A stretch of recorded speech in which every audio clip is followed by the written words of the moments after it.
Hey, I'm Wade. I like to keep my videos observation based, and there's already plenty of great channels explaining the facts to us, but this anti-vax issue is getting out of hand and it makes my blood boil. It's definitely a topic I've wanted to tackle for a while now, so this is my observation of the anti-vax issue. Here we go. What the hell is going on? Why is pretty much the entire world experiencing measles outbreaks?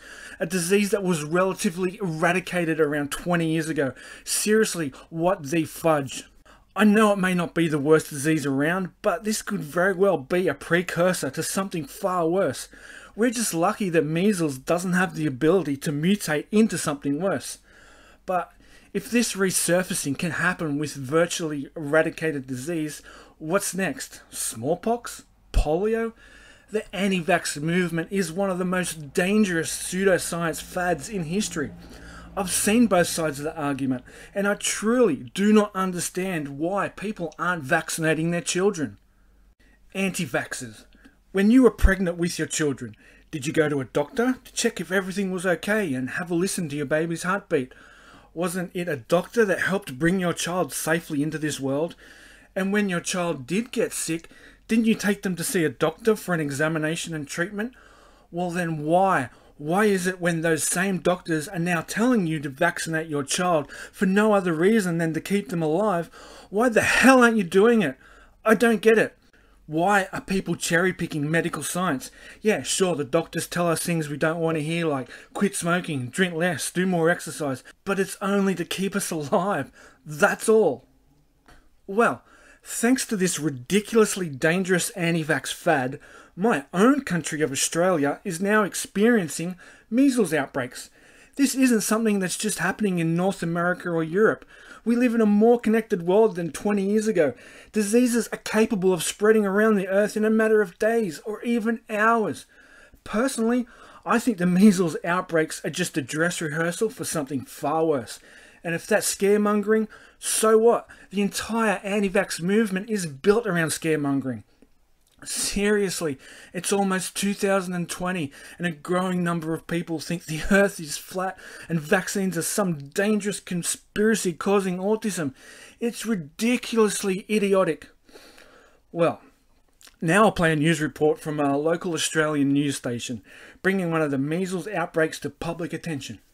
I know Australia doesn't have anywhere near the population of North America or Europe, but once you put the numbers into a percentage or compare with previous statistics, it's fairly easy to see there is a real problem. So thanks for watching, and now I'll turn you over to the news desk. Wade out. Doctors are urging people to check their immunity for the highly contagious measles virus after a spike in cases this year.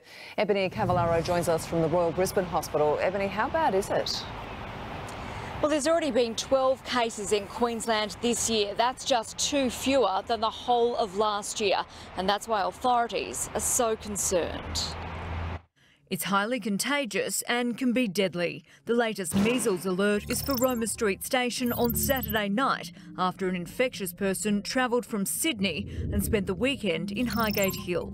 It's the 12th case in Queensland this year. We've certainly seen more cases at this time than we would usually see, and this has been due primarily to people travelling overseas, catching measles and then coming back.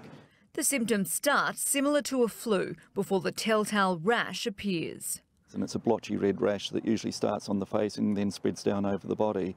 Those most at risk, those over 52 who may not have been vaccinated, and adults between 26 and 52 who would have only had one vaccine, not the recommended 2 doses. Anyone who was either unvaccinated or only got the one vaccine should seriously think about getting a booster.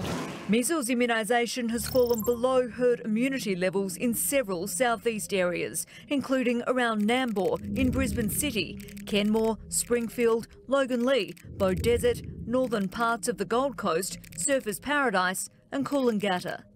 These areas are very much at risk. The complication rates for measles are high. 1 in every 15 people infected develops pneumonia. 1 in every 1,000 develops brain swelling, which can lead to long-term injury and even death. If you've had 2 doses of the vaccine, you're considered immune for life, but anyone concerned is advised to speak to their GP.